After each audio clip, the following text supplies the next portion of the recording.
Surprise. Yeah, I'm in the projects, man. I know y'all see a lot of favorite rappers in the projects, rapping and all that. Back in the days, it was like the spots. Back in the days, you know how y'all in the South got the trap and all that stuff. How y'all in LA, you know, got the houses and all that joint. You know what I'm saying? Y'all bump out of this. This is what we used to do, man. This was our spot right here, the projects, man. Had people's on the roof, people outside, people in the front, back of the building. You know what I'm saying?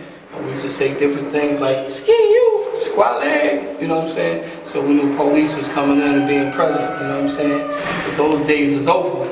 You know, but we want to talk about another culture that erupted in New York City, and that's, you know, the Bloods and the Crips and all that other type of stuff. You know, me being a Blood, I understand where it derived from, you know what I'm saying, from Los Angeles and some say Chicago, you know what I'm saying.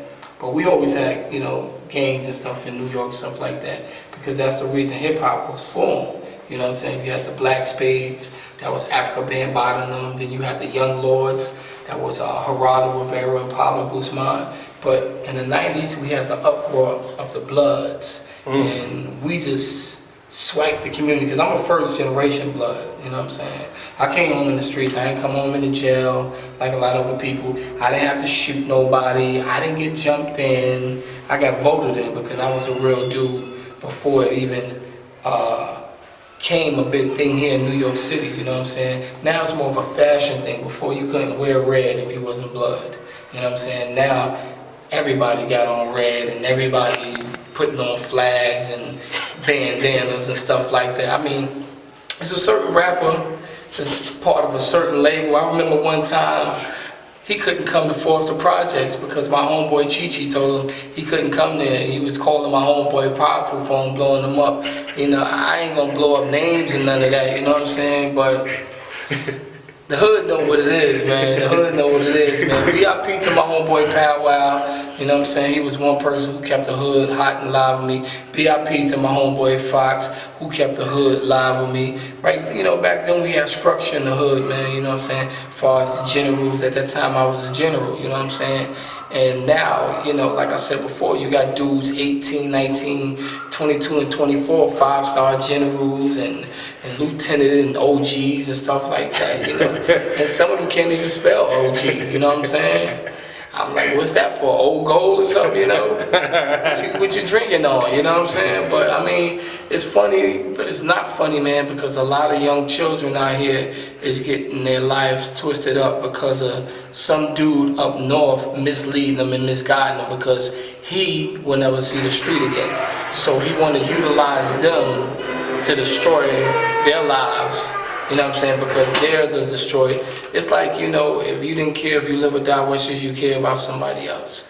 And you know what I'm saying? I learned it doesn't matter how many books that you read makes you intelligent. It's what you can apply what you read in those books too to make something out of it, which makes you intelligent. I call people like 50 Cent OGs who've been shot, who've been to jail, who lived through it, and now very successful. You don't hear them back and forth in the media and shootouts and fights and stuff like that, because evidently he learned from his trials and tribulations, mistakes. So homeboys and homegirls out there, if you want to look at someone and somebody as a person, look at Snoop Dogg, who beat that trial doing murder of a case, and look at him now and been through his trials and tribulations of being in different record labels and stuff like that. Everybody of Blood in the Crib is not no gangbanger. Explain that, explain that. You got some people like, for instance, Suge Knight is not no gangbanger. He was a football player and became a car thief, you know what I'm saying? Then you have people like Baron Davis, you know, J.R. Smith and stuff like that, who's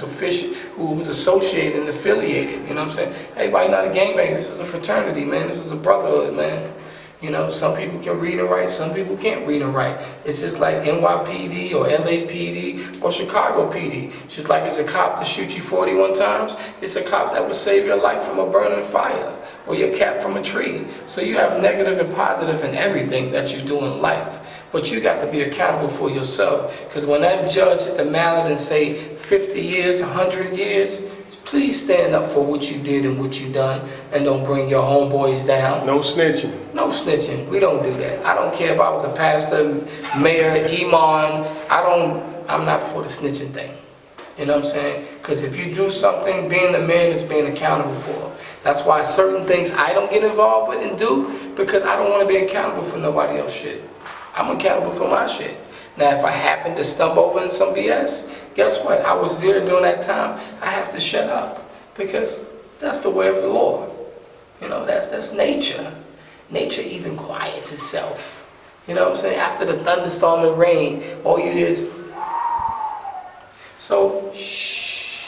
You know what I'm saying? Stop talking so much. A lot of you rappers stop talking too, man. That's why y'all always getting your jury taken and stuff like that. You know what I'm saying? And I mean, for real, man. You know what I'm saying? Especially when y'all don't do nothing for the community or hood. They don't care about you dribbling no basketball. They don't care about you catching no football. Because you didn't care about the struggle that you've been through. You don't care about when you have to wash out the drawers every day. You didn't care about when you have to wear your homeboy sneakers or wear the same holy sneakers. You forgot all about that. So the hood forgot all about you. But when you take care of your community, take care of you. Ask Jim Brown. You don't hear nothing that happened to Jim Brown. Right. He was a great athlete. Yes, you know what I'm saying? So take heed. You don't hear nothing about Kareem Abdul-Jabbar from Harlem. It's a great athlete. So you young athletes and you young rappers coming up in this and that, LA is not sweet. Chicago is not sweet.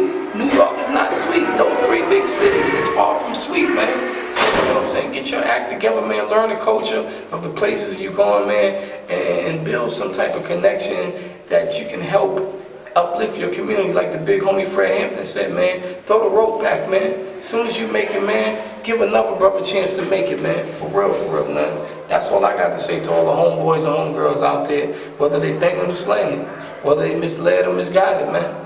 That's the only way to do it, man.